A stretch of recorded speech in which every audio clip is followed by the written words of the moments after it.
दोस्तों, पवित्र बाइबल में बहुत सी ऐसी घटनाएं हैं जहां पर दुष्ट आत्माओं के बारे में विस्तार से बताया गया है। इनफैक्ट पवित्र बाइबल में तो यह भी बताया गया है कि आज पूरा संसार दुष्ट के वश में पड़ा हुआ है और प्रभु यीशु की सेवकाई का एक विशेष पोर्शन ऐसे लोगों के लिए कमिटेड था जो दुष्ट आत्मा से ग्रसित थे। मरकुस पहले अध्याय में प्रभु यीशु कफरनहूम के एक आराधनालय में एक दुष्ट आत्मा ग्रसित व्यक्ति से मिलते हैं और डांटकर उस दुष्ट आत्मा को निकाल देते हैं। मरकुस 5 अध्याय में गिरासेनियों के देश में एक ऐसा व्यक्ति था जो कब्रों में रहा करता था। उसे जंजीरों से बांधा जाता था। वह पहाड़ों में निकलकर चिल्लाता और उसके अंदर दुष्ट आत्माओं की एक बड़ी सेना वास करती थी और प्रभु यीशु मसीह ने उस व्यक्ति को भी चंगा किया, दुष्ट आत्माओं से उसे रिहाई दी। ऐसे भी लोग यीशु के पास आए जो दिखने में बीमार लगते थे, गूंगे बहरे लगते थे, पर उनकी बीमारियों के पीछे छिपी थी दुष्ट आत्माएं। जी हाँ, हम पढ़ते हैं मत्ती 12 अध्याय उसकी 22 आयत में इस प्रकार लिखा है वहाँ पर, तब लोग एक अंधे गूंगे को जिसमें दुष्ट आत्माएं थी, ध्यान दें यहाँ पर, तब लोग एक अंधे गूंगे को जिसमें दुष्ट आत्माएं थी उसके पास ले आए और उसने उसे अच्छा किया और वह गूंगा बोलने और देखने लगा। बाहर से देखने पर ऐसा लगता था कि ये व्यक्ति सिर्फ अंधा है और गूंगा है, लेकिन उसके अंधेपन का और उसके गूंगेपन का कारण क्या था? उसके पीछे छिपी हुई दुष्ट आत्माएं। और जब प्रभु यीशु मसीह ने उसकी दुष्ट आत्माओं को निकाल दिया तो वो व्यक्ति ठीक हो गया। और प्रभु यीशु मसीह ने यह भी बताया कि दुष्ट आत्मा मनुष्य के शरीर में घुस सकती है, प्रवेश कर सकती है, उसके जीवन में वास कर सकती है। वो कैसे वास करती है वो हम इस वीडियो में ही आज डिस्कस करेंगे और हम कुछ अलग अलग कारणों को जानेंगे कि किस प्रकार दुष्ट आत्माएं आज एक मनुष्य के जीवन में प्रवेश करती हैं। लेकिन उससे पहले आइए हम प्रभु यीशु के द्वारा कहा गया ये वचन पढ़ते हैं। इस प्रकार लिखा है, जब अशुद्ध आत्मा मनुष्य में से निकल जाती है तो सूखी जगहों में विश्राम ढूंढती है और पाती नहीं। तब कहती है कि मैं अपने उसी घर में जहाँ से निकली थी लौट जाऊंगी और आकर उसे सूना, झाड़ा बुहारा और सजा सजाया पाती है। तब वह जाकर अपने से और बुरी 7 आत्माओं को अपने साथ ले आती है और वे उसमें बैठकर वहाँ वास करती और उस मनुष्य की पिछली दशा पहले से भी बुरी हो जाती है। इस युग के बुरे लोगों की दशा भी ऐसी होगी। और यहाँ पर 2 चीज़ों पर आप ध्यान दें कि अशुद्ध आत्मा मनुष्य में से निकल जाती है, निकलना यानी कि एक एग्जिट पॉइंट भी है दुष्ट आत्माओं का। और वर्स 45 देखिए, वास करना यानी कि एक एंट्री पॉइंट भी है। दुष्ट आत्माएं मनुष्य के शरीर में घुस भी जाती हैं और घुसकर उसे कंट्रोल करती हैं। तो चलिए अब हम बात करते हैं आखिरकार कि एक दुष्ट आत्मा मनुष्य के जीवन में कैसे प्रवेश करती है। और दोस्तों, ये जो पूरी की पूरी टीचिंग है ये डेरेक प्रिंस की book they shall expel the demons, वो दुष्ट आत्माओं को निकालेंगे, इस किताब से ली गई है। यहाँ पर दोस्तों पहली चीज़ है अकल्ट बैकग्राउंड। यदि आप एक ऐसे परिवार का भाग रहे हैं जिसमें आप या आपका परिवार डायरेक्टली और इनडायरेक्टली जादू टोने का भाग रहे हो तो एक हाई पॉसिबिलिटी है, यदि आप जादू टोने का भाग रहे हैं तो आप इजीली दुष्ट आत्माओं का शिकार हो सकते हैं।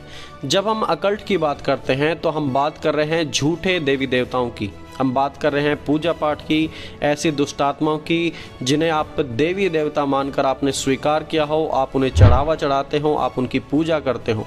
क्योंकि जब हम जादू टोने में इन्वॉल्व होते हैं या फिर परमेश्वर को छोड़ दूसरी चीज़ों की उपासना करते हैं तो हम सीधे तौर पर परमेश्वर की 2 आज्ञाओं का उल्लंघन करते हैं और वो दोनों आज्ञा बड़ी सीरियस है। और ये दोनों पहली आज्ञाएं 10 आज्ञाओं में से ही दी गई हैं।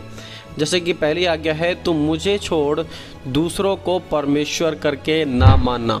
और दूसरी आज्ञा है, तू अपने लिए खोद कर मूर्ति ना बनाना, ना उसे दंडवत करना, ना उपासना करना, क्योंकि मैं जलन रखने वाला ईश्वर हूँ और जो मुझसे बैर रखते हैं उनके बेटों पोतों पर पोतों को भी पितरों का दंड दिया करता हूँ।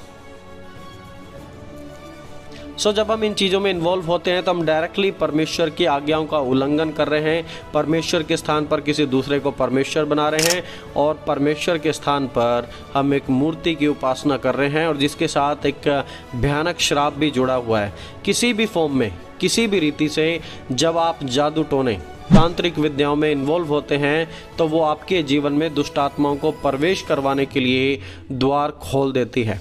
व्यवस्था विवरण उसका 18 अध्याय उसकी 10 से 12 आयत में परमेश्वर ने इस प्रकार कहा अपने लोगों को, तुम में से कोई भी ऐसा ना हो जो अपने बेटा या बेटी को आग में होम करके चढ़ाने वाला हो, भावी कहने वाला, शुभ अशुभ मूर्तों को मानने वाला, टोना, तांत्रिक, बाजीगर, ओजों से पूछने वाला, भूत साधना करने वाला या भूतों का जगाने वाला हो, क्योंकि जितने ऐसे ऐसे काम करते हैं वे सब यहोवा के सम्मुख घृणित हैं।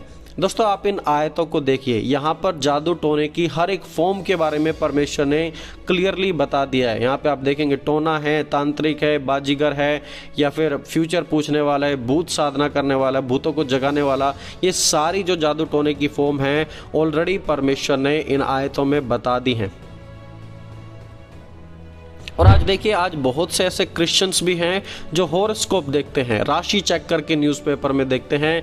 और दोस्तों इसकी गंभीरता यदि मैं बताऊं कि यदि हम मूसा के समय में होते और राशि देखते, इन चीज़ों को पढ़ते, तो तुरंत आपको मार डाला जाता। यह इतना बड़ा पाप था और आज भी परमेश्वर की नज़र में यह इतना ही बड़ा पाप है। परमेश्वर नहीं चाहते कि परमेश्वर का स्थान कोई जादू टोना, कोई भविष्य या फिर कोई राशि ही क्यों ना ले। और जब हम इन चीज़ों को बढ़ावा देते हैं तो ये हमारे जीवन में दुष्ट आत्माओं के लिए दरवाज़ा खोल देती हैं, दुष्ट आत्माओं का प्रभाव हमारे जीवन में आता है। दोस्तों दूसरी सबसे इम्पोर्टेंट चीज़ है प्रीनेटल इन्फ्लुएंस। जब आप अपनी माँ के गर्भ में बढ़ रहे थे उस समय की चीज़ों का प्रभाव। बहुत से लोगों के जीवन में दुष्ट आत्मा उनकी माँ के गर्भ ही से उनके जीवन में प्रवेश कर जाती है और इसका इकलौता कारण होता है रिजेक्शन। जब माँ गर्भवती होती है और जब वो अपने बच्चे को लेकर खुश नहीं होती, उसे गिराना चाहे, यह अलग अलग कारणों की वजह से हो सकता है। शायद वो इसलिए गिराना चाहती हो कि वो बच्चा गलत संबंध से आया है, या फिर वो अपने पति को छोड़कर किसी दूसरे के साथ उसने सेक्स किया है शादी से पहले, इसलिए वो उस बच्चे को गिराना चाहती हो। और यदि उसे लगता है कि वो बच्चा उसके लिए बोझ है, उसको गिराना चाहती है कि ये बड़े होने के बाद बोझ बनेगा, मैं खर्चा नहीं उठा दे। किसी भी कारणवश जब वो गर्भ के अपने फल को गिराना चाहे, उस बच्चे को रिजेक्ट करना चाहे और किसी भी कारणों से वो बच्चा बच जाता है, तो स्पिरिट ऑफ रिजेक्शन का शिकार हो जाता है वो बच्चा। और डेरेक प्रिंस अपनी किताब में इसके ऊपर बड़ी गंभीरता से लिखते हैं। वो कहते हैं कि स्पिरिट ऑफ रिजेक्शन ऐसे लोगों के जीवन में काम करती है और जब ये बच्चा पैदा होगा तो वो रिजेक्शन की आत्मा उसके अंदर काम करेगी। और डेरेक प्रिंस ने अपनी किताब में ये भी बताया कि अपनी सेवकाई के दौरान उन्हें भारी संख्या में ऐसे लोग मिले हैं जो रिजेक्शन की स्पिरिट से पीड़ित थे, और ऐसे लोग अधिकतर सुसाइड करके मरते हैं और यह दुष्ट आत्माओं का ही काम है। जब एक गर्भवती माँ पेट में अपने पल रहे बच्चे को लेकर यदि अपना हाथ दिखाने भी किसी के पास जाती है, अपना फ्यूचर चेक कराने के लिए भी जाती है, तो आप इस बात को लेकर श्योर हो सकते हैं कि आपके जीवन में दुष्ट आत्माओं के लिए रास्ता खुल गया है। इतनी गंभीरता से प्रभु के दास डेरेक प्रिंस इस विषय के बारे में बताते हैं। दोस्तों तीसरी बात है शोलिस डोमिनेशन एंड मैनिपुलेशन। जब आप दूसरे की ज़िंदगी को कंट्रोल करना चाहते हैं अपने फ़ायदे के लिए। इस बात का उदाहरण आज आप अपने घरों में, बिजनेस में, ऑलमोस्ट हर जगह देख सकते हैं कि कैसे अपने फ़ायदे के लिए दूसरे के जीवन को कंट्रोल किया जाता है। और जो ऐसे कंट्रोलिंग लोग होते हैं उन्हें बहुत जल्दी गुस्सा भी आ जाता है, वो बहुत ही जल्दी निराश भी हो जाते हैं। थोड़ी सी बात होते ही उनके सर में दर्द होने लगता है, वो आउट ऑफ कंट्रोल हो जाते हैं, टेम्परामेंट को अपने खो देते हैं। और यहाँ पर दो शब्द बात कर रहे हैं हम, दो शब्दों के बारे में। एक तो है डोमिनेशन, एक है मैनिपुलेशन, यानी कि अननेसेसरी किसी को भी दबाना और अपने फ़ायदे के लिए इस्तेमाल करना। यदि जो भी व्यक्ति ऐसा करता है, जो दूसरों को अपने फ़ायदे के लिए हमेशा इस्तेमाल करना चाहता है, दूसरों को डोमिनेट करना चाहता है बिना किसी कारणवश, तो वहाँ पर एक हाई पॉसिबिलिटी है कि दुष्ट आत्माओं के लिए वहाँ पर दरवाज़ा आपने खोल दिया है और वो आपके जीवन में प्रवेश करेंगे ही। दोस्तों चौथी और सबसे इम्पोर्टेंट बात, चेरिस्ड एंड रेपिटेटिव सिंस। ऐसे पाप जिन्हें हम लगातार करते हैं, हम उनका खूब आनंद उठाते हैं, यह जानने के बाद भी कि यह परमेश्वर की नज़र में गलत है। जो कुछ भी हम परमेश्वर के वचन के खिलाफ करते हैं, परमेश्वर के वचन में लिखा है कि वो पाप है। आइए हम देखते हैं पहला यूहन्ना उसका 3:4, और वहाँ पर इस प्रकार लिखा है कि जो कोई पाप करता है वह व्यवस्था का विरोध करता है, और पाप तो व्यवस्था का विरोध है।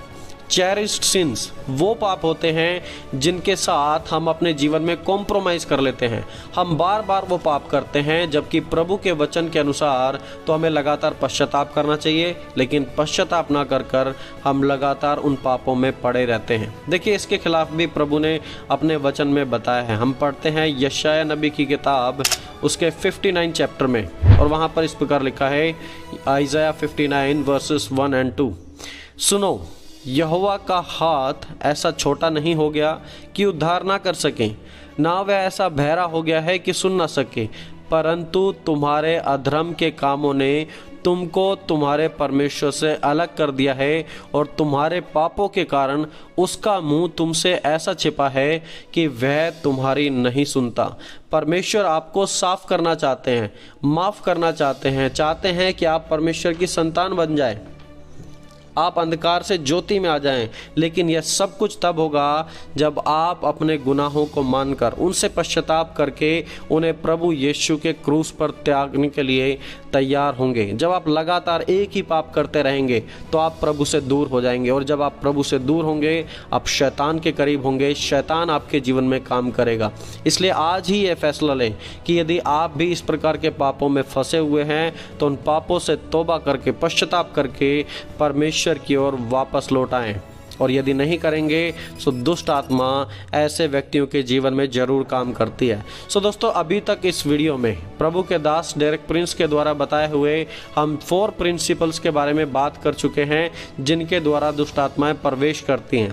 पहली चीज़ हमने बात की थी ऑकल्टिक बैकग्राउंड, यानी कि जब कोई व्यक्ति जादू टोने में इन्वॉल्व होता है, या फिर परिवार का ही व्यक्ति कोई क्यों ना इन्वॉल्व हो, जो व्यक्ति जादू टोने में इन्वॉल्व होता है उसके घर वाले होते हैं, तो पूरे परिवार पर दुष्ट आत्माओं का प्रभाव पड़ता है, और इसके साथ परमेश्वर की ओर से एक श्राप भी जुड़ा हुआ है।